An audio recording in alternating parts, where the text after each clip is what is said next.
Hey guys, it's Javi, and I've been in the biz so long that I actually call it the biz. I don't say real estate or business. We just call it biz. And if you've been in the biz for a while, then you know. If you don't, you just don't understand. Because I've seen tens of thousands of houses. I've created thousands of home searches with people, some successfully, some unsuccessfully. But either way, I've seen a lot of houses, and I know how to build a really good search. So in today's video, I'm going to teach you how to build a home search like a professional. Now, I don't care if you have access to the MLS, if you want to do Zillow, real estate, Realtor, Trulia, whatever, your realtor's favorite website. I don't care. Today, I'm just going to talk about what I like to look out for, kind of how like when I look at a list, what I look out for, like how to find the deals, how to identify the opportunities, and just get into a bunch of good stuff. For those that don't know me, my name is Javi. I make videos like this to help you understand the home buying process much better so you don't get taken advantage of. And when you're looking to buy and you're in the Phoenix, Arizona area, my hope is that you give me a call or using my agent referral link or my resources down in the link below. Let's get to it. So first and foremost, in this video, I will be using the MLS. So I am a real estate agent here in the Phoenix, Arizona area, so I have access to this. Now, you may not have access to this. That's totally fine. Don't look at this. Don't be looking at my tabs. You don't need to be knowing what I'm building right now, okay? Yes, I have a PC now, but I might just mind your business and don't tell my wife, please. So let's start off with probably the most important thing to get you while you're still here and before you click away. That one is going to be search with your monthly payment in mind, not your purchase price. I get so many people that reach out to me, Javi, I want a house up to 500K. Javi, I want a house up to 450K. And that is based off what they've looked at online and what they like, what looks visually appealing to them, or what at least they think they like. The first thing you should do when you're looking to buy a home is figure out how much you can truly afford. So it's going to require some, a little bit of math, but let me just show you the way. What we're going to do first is figure out how much you qualify for. So you get your gross monthly income. This is what you actually make on paper. Say you make $90,000 a year, divide that by 12. You're making on gross on paper before taxes, before everything, $7,500. The lenders are going to qualify you up to 43 to 50% of your monthly gross income. Let's just say 45% to kind of get a general number. So we multiply that by 45, and then from this number we subtract any of your minimum monthly payments you have on your credit. So like you say you have a car payment of $250. Yeah, right. Those car payments are not $250 no more. $400. Let's say you have two credit cards. Minimum payments are $50 each. So we subtract 100. So give or take, that is what you're going to qualify for. Now, there's a big distinction between what you qualify for and what you can afford. In order to find what you can afford, we need to start off not with your gross income, but with your net income. In this example, we said you make on paper $90K a year, so you're making about $7,500 gross.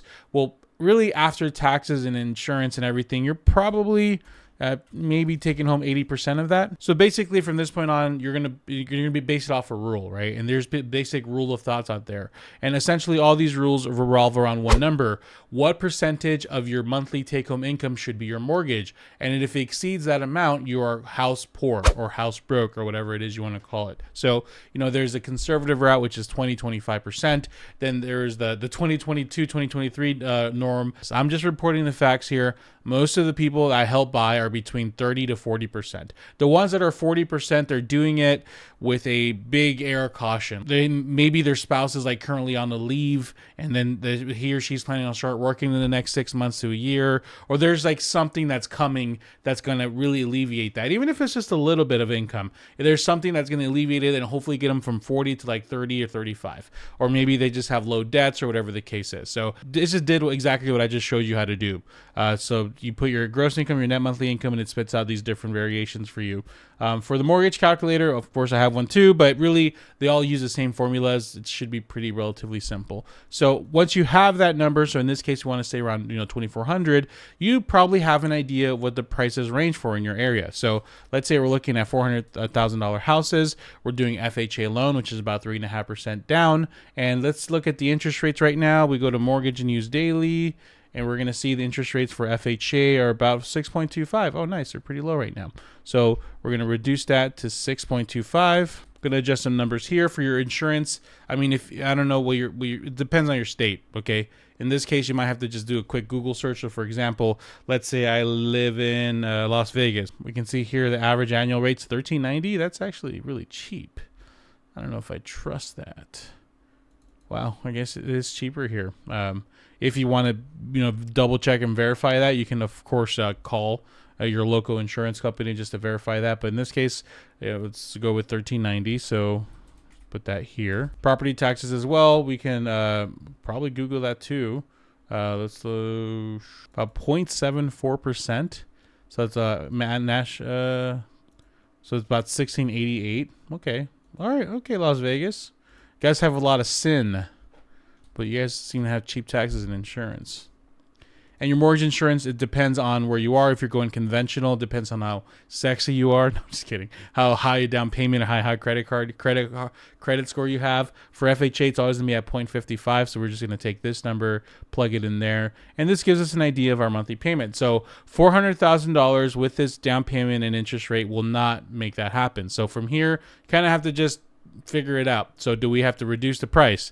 If we reduce the price to $350, now we're at $2,549. We're not quite there yet, but at this point, well, there's no houses under $350, so that might eliminate us out of the competition. So what do we have to do? Do we go back to $400, and do we go back and continue saving? So we take off the HOA. Now we go conventional. What if you go 20% down? Well, that's gonna hit it. That's gonna hit us at $2,400. That's where we need to be. Or maybe we do what a lot of people are doing right now is they'll go buy a new build where they're giving you like a 4.25 is the last one I've seen, and that's going to get you that $2,400 number that you're looking for. So you kind of have to just figure it out from that point on to figure out where you need to be. So in this case, let's say that person wanted to be $2,400, and let's say they have 10% down to put down. Change the interest rate to conventional. If we're going conventional, let's say they have good credit score, so this will probably be a lot lower. So we're going to be probably like, I don't know, about 1080 around there. Okay, I was able to get that $2,400 range with 10% down for $360,000. Cool. So we figured out a range or a price range that works. Now that we have that established, we can look with our monthly payment in mind. So we're not going to go and just put 450, 420, 400. We're going to say we're only looking at houses at $360,000. So now we can start kind of adjusting some things. So let's focus on single family houses, 3-bedroom, 2-bath. Now here's the second piece of advice to build your perfect search. It's regarding square footage. A lot of you guys are like, hey man, I really need 1,600 square feet. If I don't have 1,600 square feet, I don't even want to look at the house. So then I ask them, are you really going to tell the difference between 1,550 and 1,600 square feet? Are you going to really notice those 50 square feet?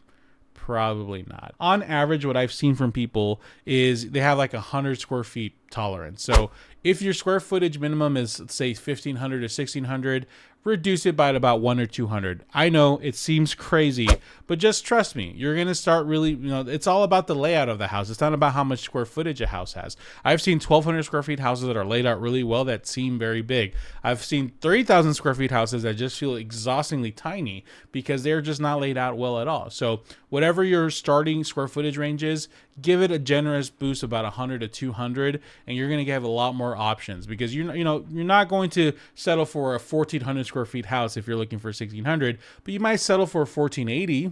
You don't know you're not going to really tell the difference at that point. And of course, sorry, I zoomed in on me for no reason. Okay, we got that. We got the 2-car garage. And now last but not least, another piece of advice I'm going to have for you is try to limit the city search. A lot of people like looking by zip codes and cities. Don't do that. Just like if there's here's what I tell people when I'm like working with them.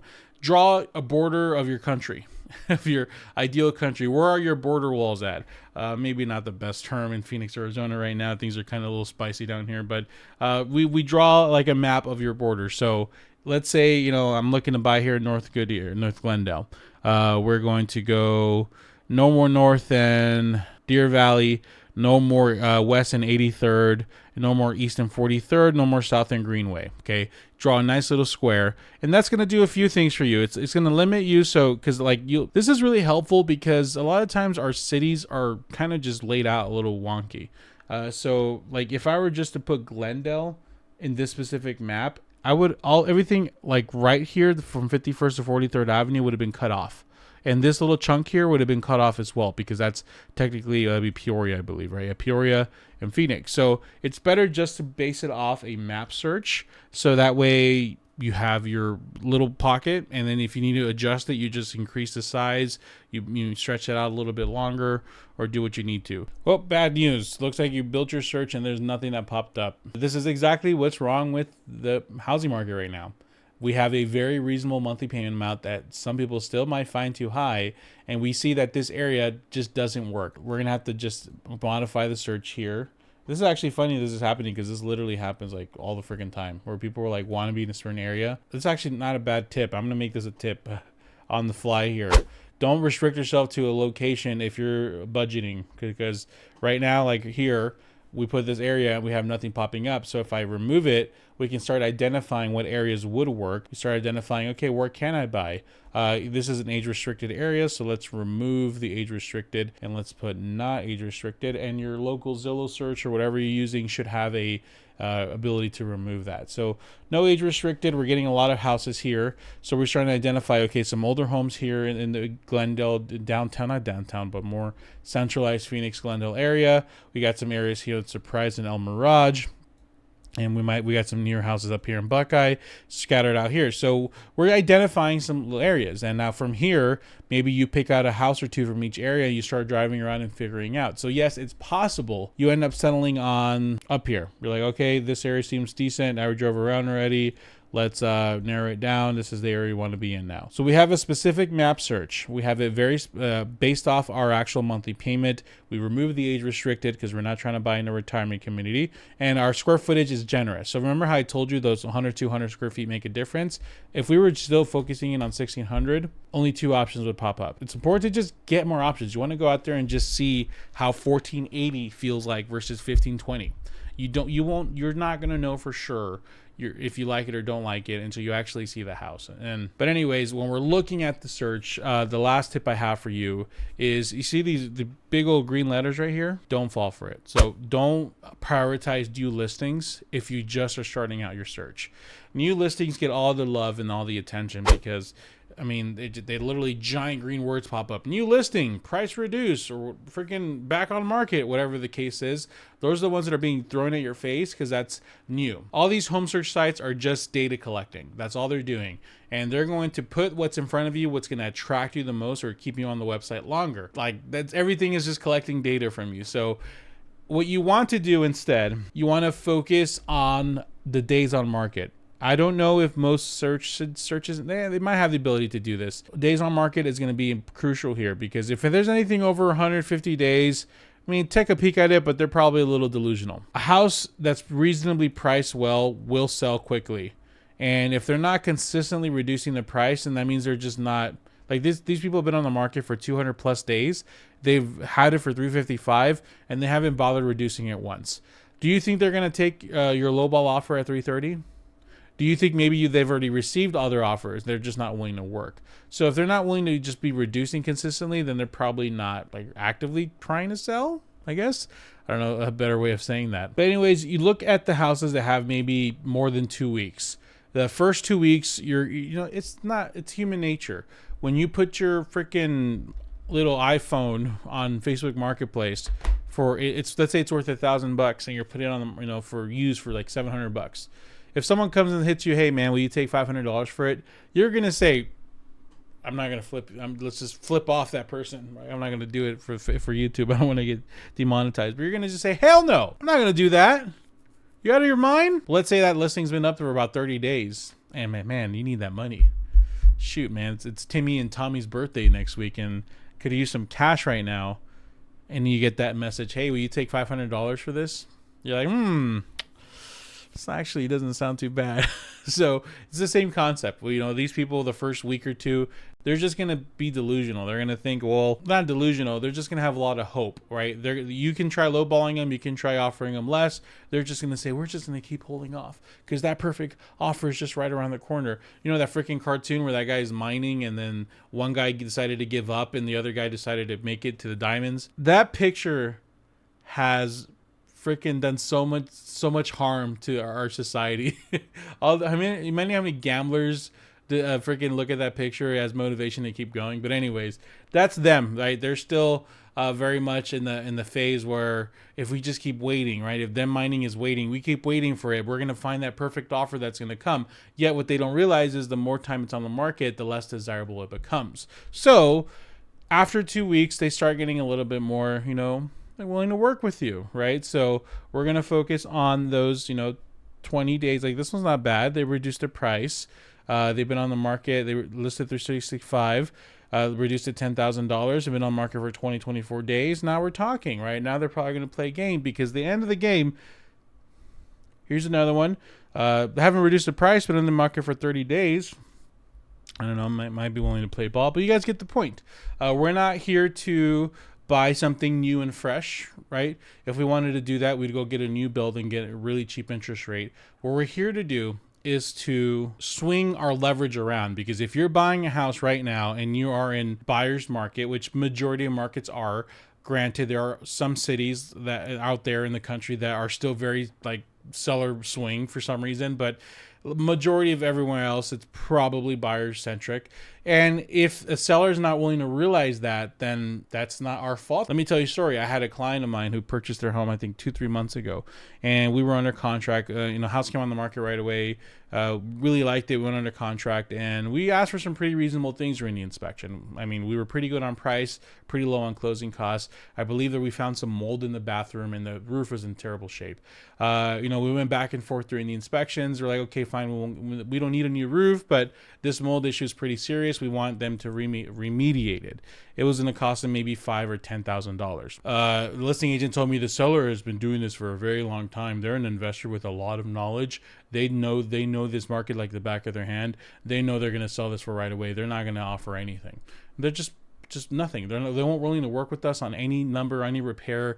I went back and forth to them trying to come to a solution, and they just weren't really budging. So I said, okay, well then you know more than us, and good luck to you. And guess what? That was 2-3 months ago, and the house is still on the market. So sellers need to realize right now that buyers are like gold, right? If they're buying a resale, they're not buying a new build. They need to be treated that way. And if you are in a buyer's market, please identify if you're in a buyer's market. Don't go show this video to a realtor and be like, hey, this guy says I should be treated like gold right now.